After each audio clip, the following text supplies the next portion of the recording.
24 heures après sa visite sur le site de l'immeuble effondré à Angré, le Premier ministre reçoit ce mardi à la primature les maires.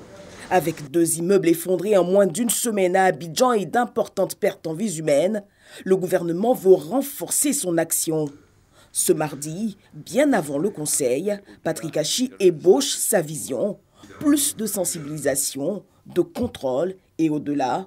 Et au-delà, je dirais, de ça, c'est surtout les sanctions qu'il faille prendre ou les moyens à mettre en œuvre pour pouvoir être encore beaucoup plus efficace et prévenir la survenance de tels événements. Si le nombre de contrôles des constructions est passé de 2000 à près de 10 000 pour l'année 2021, avec un pic pour les démolitions, d'autres mécanismes appuyés sur la décentralisation doivent être activés. Il nous faut renforcer sans doute la collaboration avec les acteurs locaux, donc les maires, pour que définitivement on opérationnalise ce qui est déjà prévu en réalité dans nos textes par un décret, qu'on opérationnalise ce qui s'appelle la plateforme collaborative de contrôle de construction. Les maires se disent engagés aux côtés de l'État. Prenant nos responsabilités de gestionnaire de cité, nous avons voulu être aujourd'hui une force de proposition au gouvernement. Expliquer notre disponibilité à participer à une plateforme qui va être mise en œuvre et réactivée dès la semaine prochaine, où nous allons prendre toute notre place dans la sensibilisation, dans la communication auprès de nos concitoyens, pour faire reculer l'incivisme et les incivilités. Nous allons prendre notre place dans le contrôle. Nous allons prendre nos places surtout dans la répression si nécessaire pour préserver des vies. Une action coordonnée avec plus de sensibilisation, plus de contrôle, mais surtout plus de répression pour éviter de nouveaux drames.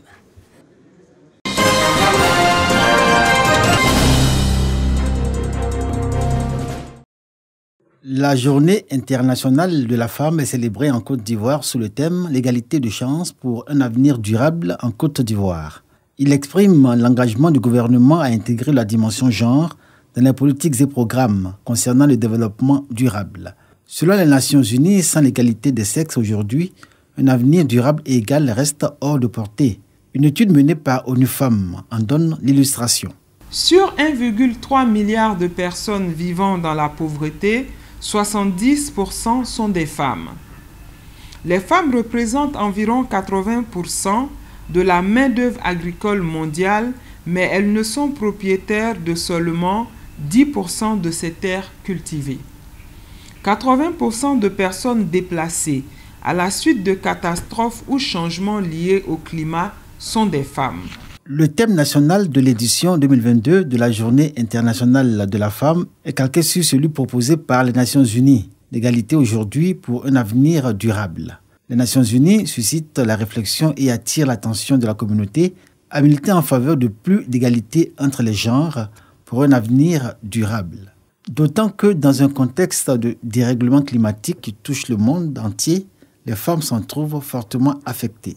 Les femmes subissent le plus fort impact du réchauffement climatique, car celui-ci amplifie les inégalités existantes entre les sexes et met la vie et les moyens de subsistance de ces dernières en danger. Les femmes jouent également un rôle essentiel dans la lutte contre les changements climatiques par leur résilience. L'égalité des sexes dans notre pays est une nécessité, car 48,4% de la population ivoirienne est féminine et sa participation active garantira un avenir durable à notre pays. Si l'égalité des sexes reste le combat majeur des femmes à leur honneur, de nombreux acquis dont elles peuvent être fières, le gouvernement ivoirien ne cesse de montrer son engagement à renforcer les capacités des femmes à travers leur éducation, leur formation au leadership féminin et le financement de leurs entreprises.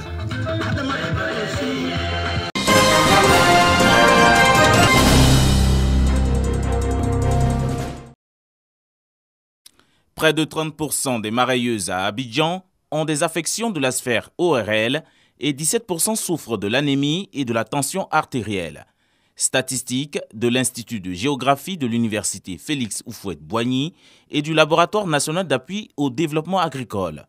Face à cette situation, Le projet Happy Mama est lancé afin de réduire ces risques sanitaires causés par la pollution de l'air, notamment par les feux domestiques. Aujourd'hui, une étude minutieuse, très minutieuse sur le terrain, avec des femmes transformatrices fumeuses de poissons, qui va aujourd'hui aller jusqu'à ce que les femmes soient vraiment prises en charge côté santé. 2 études seront donc menées à l'endroit des usagères des feux domestiques et à l'échelle du district d'Abidjan.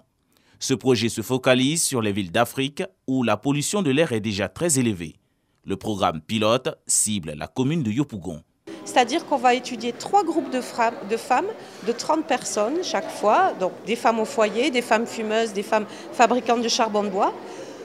Au bout d'avoir fait des études à la fois de leur exposition personnelle, des mesures de santé sur elles et de les écouter et d'étudier sociologiquement leur vulnérabilité à la pollution, on leur propose des nouveaux outils de cuisson.